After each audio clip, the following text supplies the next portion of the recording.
do you guys want to start with resistance? I know people kind of have a little bit of a clue about what this is, but who were you thinking of when you were like, we're going to put this thing out? What's your target gamer for that? PvE people. Yeah, anyone who has enjoyed PvE in this game so far. Yep. Okay, so that's kind of the theme for the 1.8, separating, we've had Last Stand, we've had a bit of both, and it seems that we're taking a bit of a turn into pure PvE, pure PvP, right? Yeah, All exactly. Right. With the West Side Pure stuff we went over a couple weeks ago, there's a lot of PvE stuff, in the open world, and then that kind of leads you to Resistance, which is the big new PvE activity. Awesome. So one of the things that we've talked about when in these types of modes that people are familiar with is the infinite nature of it. Is it truly infinite? Can you win? Can you finish it? That's cool. We both took a drink at the same time. I know. We timed it. Perfect. Yes, it is truly infinite. All right. There's a series of difficulty points the player will move through, which you can talk about, Keith, but we get to the point where you go through all that, and then we begin to buff the AI, through a combination of toughness, DPS, and exotic ammo. Yeah. Okay. And we are just in sync right now. Wow, you guys are perfect. So we're going to just show a video here in a second. But before we get to that, are there any checkpoints in this? So is it one life to live, start again type thing, or? It's all about the group wipe and keeping each other alive, or if you're a solo player, the one life to live scenario, right? It's all about starting from the beginning and kind of building up a strategy to survive into later waves. Awesome. Essentially, you're moving through difficulties of the game, right? I don't want to say too much, right? But you go through the hard difficulty AI, right? Then you go through the challenging AI, right? And so you're working through those, and if you die, on challenging, then okay, you're going to do the hard one again, but it's about going through those waves. You'll get really proficient at it, and then making better decisions early in the early game to help you survive when you hit those legendary and what we're calling endless difficulty. You'll need it. Because you will need it. Yep. Awesome. We're going to talk a little bit more about that in just a second, but I want to show people what this is about. So we've got a video that Peter's going to queue up in just a second. Can we take a look at that now? It would be awesome. Okay, here we go. We are looking at a part of the map that people may be familiar with if they tuned in last week. This is part of the West Side Pier environment, correct? What are we seeing on screen right now? This is outside the Intrepid. Okay. And yeah, you have seen this before. We didn't want to necessarily show you everything just yet. All right. A lot of this mode is about exploring and opening up new parts. You will catch some things here, though. If you kind of look around, you'll see like these big flashing AR panels. Those are kind of calling out doors that you can use to open up new parts of the map. So that have you'll see one in them. Yeah. Those will have all sorts of new things for you to find, new places to fight, places to hold up. All right, so it's not just about killing endless waves of AI. What other things will people find themselves doing in there? It's about finding the best way to survive. That's the crux of it. And we give you a lot of tools. Keith, go for it. Sure. So, people who played Last Stand will see that AI are dropping shade tech here, just like they do in Last Stand. But we've really blown out what you can spend it on. So we've brought back the fortifications along with a new type. There's a support station fortification you can open up. But we've also expanded the functionality of them. So now you can repair and upgrade your fortifications. So over the life of a session, you can dump more shade tech into these and take them, kind of level them up alongside you, and they'll start getting special buffs, like the turrets will start lighting AI on fire. The pulse will start giving you increased crit chance, things like that. Awesome. Yeah, but after you upgrade, though, you have to pay attention to these things, because if they get destroyed, which they will, you have to start that upgrade process again. Yeah, so it's, once again, it's about making hard choices. Where do you want to hold up? What will help your teams build diversity? What helps you push further into later waves? Yeah. Awesome. we've got a little bit more of this video to go.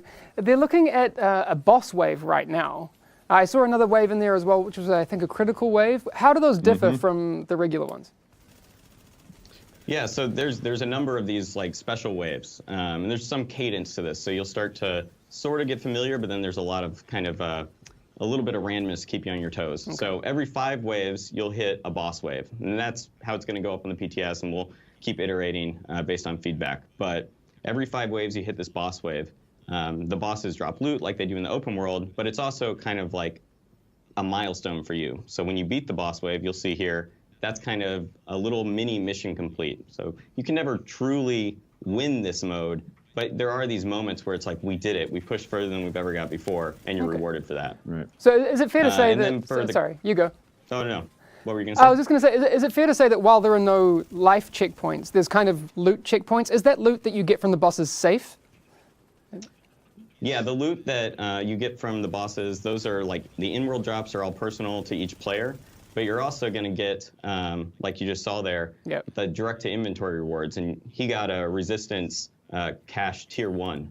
So as you climb higher waves, you can go to tier 2, tier 3, all the way up to tier 5, and once you hit those tier 5, that's basically your best chance to get classified drops and exotic drops pretty much anywhere in the game. But it's going to be hard to hit those higher waves. Awesome. I think it's also worth noting that the bosses in boss waves, there can be multiple bosses that spawn.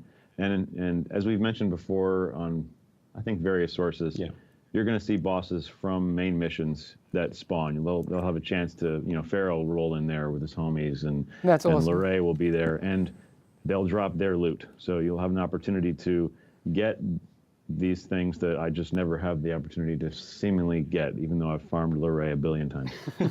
I saw someone in chat posted about the time limit that people saw on specific waves. How does that work? What happens if you run out of time on a wave?